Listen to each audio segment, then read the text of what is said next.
മാനസിക സമ്മർദ്ദം നമ്മുടെ ജീവിതത്തിൽ നിന്നും പൂർണ്ണമായി അവോയ്ഡ് ചെയ്യാൻ പറ്റില്ല. Stress is part of life. But അത് മൈൻഡിനെ കൺട്രോൾ ചെയ്യാൻ അനുവദിക്കാതെ നമുക്ക് മാനേജ് ചെയ്യാം. സ്ട്രെസ് വന്നാൽ ആദ്യം അക്സെപ്റ്റ് ചെയ്യുക. എനിക്ക് സ്ട്രെസ് ഫീൽ ചെയ്യുന്നു എന്ന് തിരിച്ചറിയുക. Awareness itself is the first step. Then stressful ആയ ചിന്തകൾ മൈൻഡിൽ വെച്ച് ഒതുക്കാതെ ഒരു പേപ്പറിൽ എഴുതാം.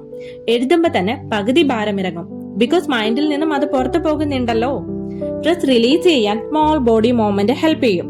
കൈകാലുകൾ സ്ട്രെച്ച് ചെയ്യാം, ചെറിയൊരു സ്മൈൽ പ്രാക്ടീസ് ചെയ്യാം, അല്ലെങ്കിൽ കണ്ണുകൾ അടച്ച് 30 സെക്കൻഡ്സ് ഫോക്കസ് ചെയ്യാം. ബിക്കോസ് ബോഡി മൂവ് ചെയ്യുമ്പോൾ മൈൻഡ് റിലാക്സ് ആകും. അതുപോലെ സ്ട്രെസ് മൈൻഡിൽ ഒതുക്കാണ്ട് വിശ്വസിക്കുന്ന ഒരാളോട് സംസാരിക്കാം. Sharing is healing.